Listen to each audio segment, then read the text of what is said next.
Hey YouTube, welcome back to Universe X, and today we are actually about to go over some new reveals. I tried to let us stack up to about like 9 or 10 cards before we start going over them, and we are at 9 right now, so I'm thinking this is gonna be good. Letting you guys know, I will be going this weekend to St. Croix for a wedding, so I'm gonna be trying to front load this week's worth of content, so you guys have stuff to read, watch, things like that. If you want to head over to the Patreon, we got a 30-page article about breaking down green. I'm putting up all my green deck lists this week, and then next week, since the votes have come in, we're going to be doing the one on red, the 30-ish page deep dive on red. So with that being said, I want to let you guys know that yeah, we will be setting a 100 like goal for this video, and I hope you guys enjoy, because set 2 is looking spicier and spicier with every reveal. So let's hop into it.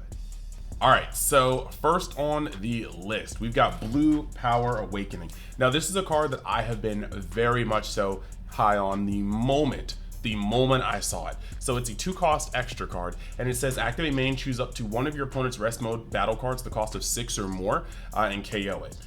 And it also has an activate battle effect that says choose your leader or up to one of your battle cards again plus 25k power for the battle. So let's break this down, right? One of the things that yellow cannot do is effectively destroy big boss cards, and a lot of times it didn't matter. Like, yellow was pretty good at locking down Goku blacks, you know, at locking down 5-drop Gokus. Even playing against the mirror, the cooler was the worst thing that can come out looking on the opposing side. However, 8-drop Broly provided a massive issue.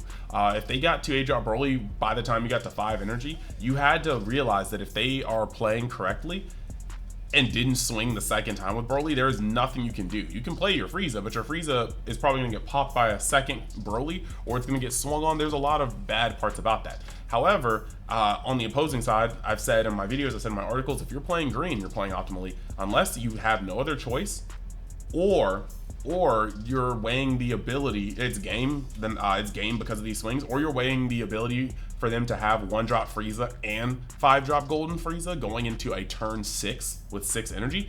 You don't swing with that second time with Broly, because then they can pin it down for as long as they have that Golden Frieza. You don't want that.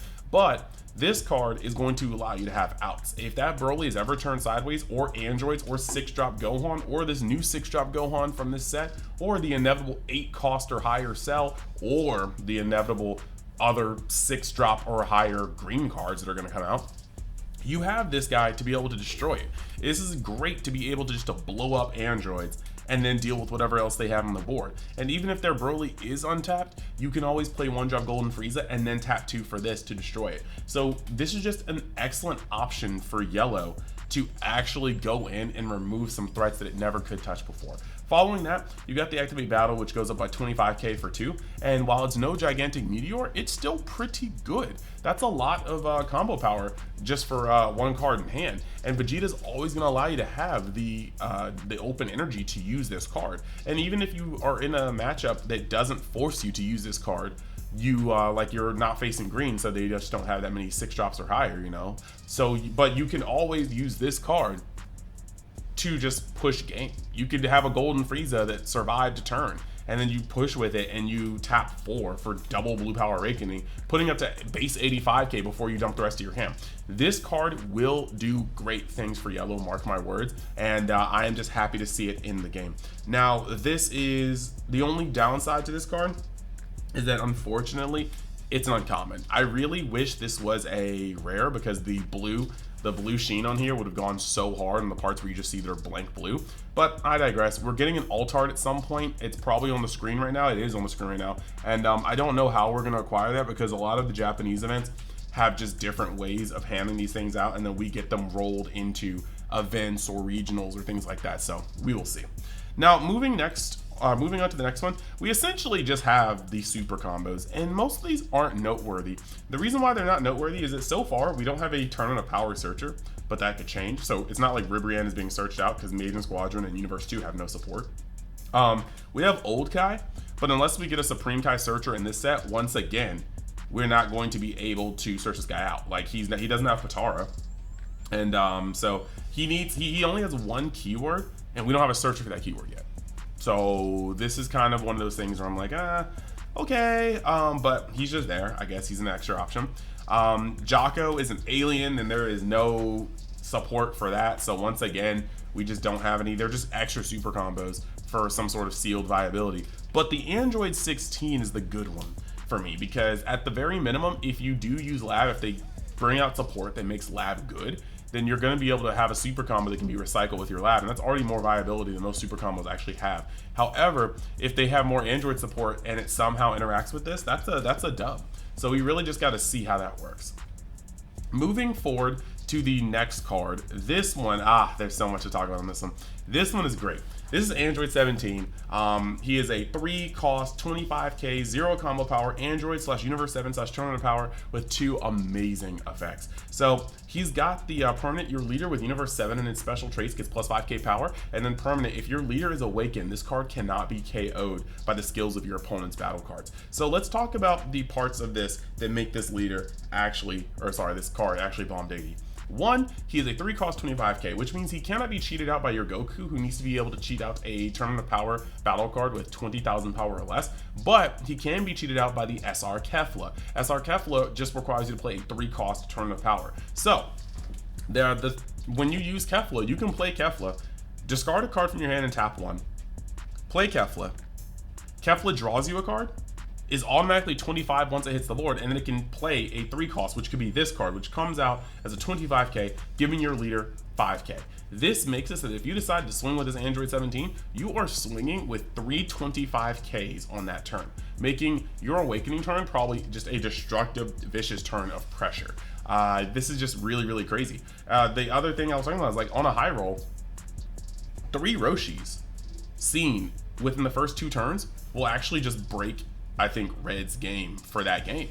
Like, it'll give you like godly momentum, like, and it's not as hard as most people would think. I'm seeing a lot of Universe 7, and some of the best cards in here are Universe 6. So if you really want to go there, you can probably run a core that utilizes things like reps of Universe 7, reps of Universe 6, and you could get to a point where you're like, you know what I'm gonna do?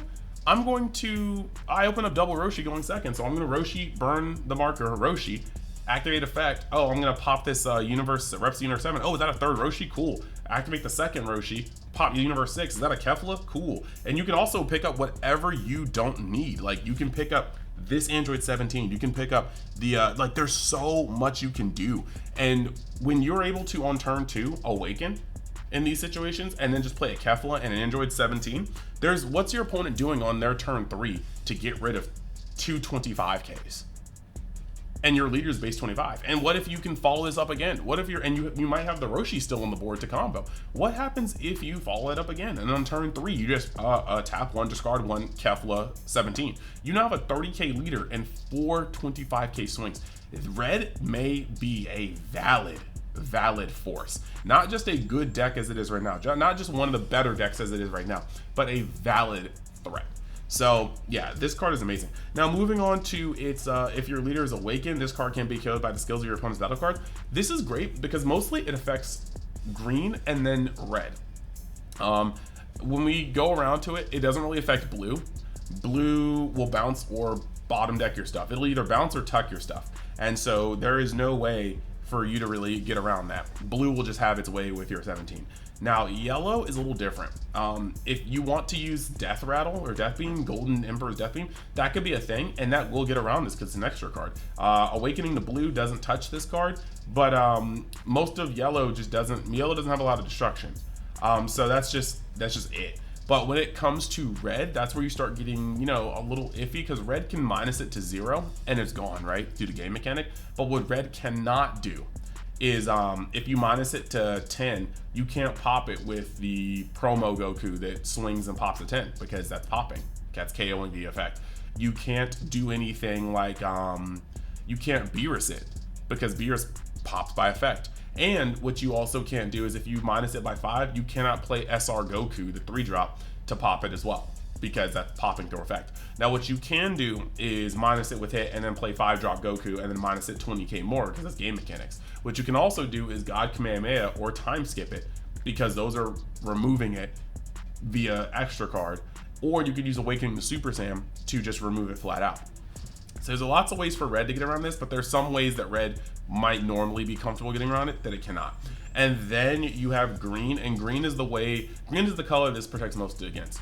You can't 5-drop Gohan this off the field. You can't androids this off the field, 6-drop androids. You can't 7-drop SCR this off the field, and you can't 8-cost Broly off the field. And I'm sure there's gonna be more destruction via battle card in this set that you will not be able to use to touch this. But what you can do is Big Bang attack it. And if we get another extra card that also has destruction, you can do that too. So be mindful that green still has, at least right now, as we know, one way to get rid of it, but most of the ways to get rid of this guy by effect, if you don't want to swing, are out of your grasp. But this card is amazing, and I think he's really just bringing red together. Red looks so gross.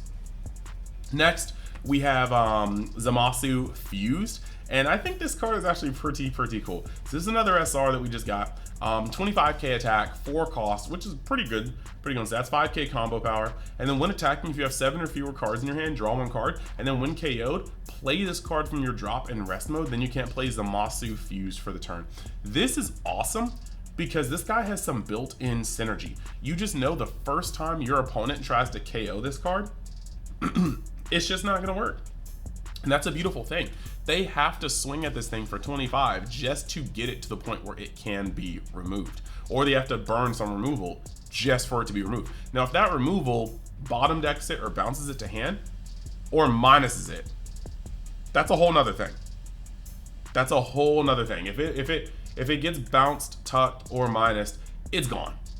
But if green tries to pop it, if red tries to pop it with an effect, if blue, well, blue doesn't really do anything. If any other color tries to swing into it, you can just let it go, let it come back, and then decide to deal with it if they try to attack it again. And like I said, that's a beautiful thing. Also, it gains advantage every turn it's on the board. I know 7 or fewer cards in hand feels weird, but especially with a Zamasu leader constantly being able to come back to life, or the late game where a card like Trunks, a deck like Trunks is like using the peel off loop, this is a card where you could potentially just be like, this is a pressure and it's seeing me my next card every time it swings.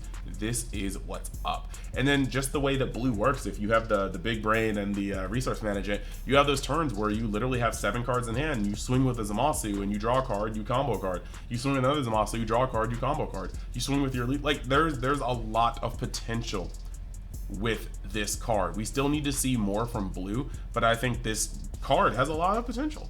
I like it. I like it a lot, actually. And then we have Helis, and Helis is interesting. This is a rare 25k power, 10k combo power, 4 cost. On play, choose up to one of your opponent's battle cards with 30k power or more, gain minus 20k power for the turn. There's a lot you can do with this. I personally feel like it's a little interesting because it requires you to have 35k or 30k or more. But this works on all of the 5-drops. This works on anything that's above a 5-drop essentially. And this is a 4 cost 25k, so the pressure it can make on swing is actually good. 10k combo power means it's never dead. Now the thing is, you cannot pressure, or you cannot cheat this card out in any way, shape, or form. This is a hard 4 cost. But when I see this, I actually feel like it's a Beerus card more than anything else. Especially if we get like any God of Destruction support.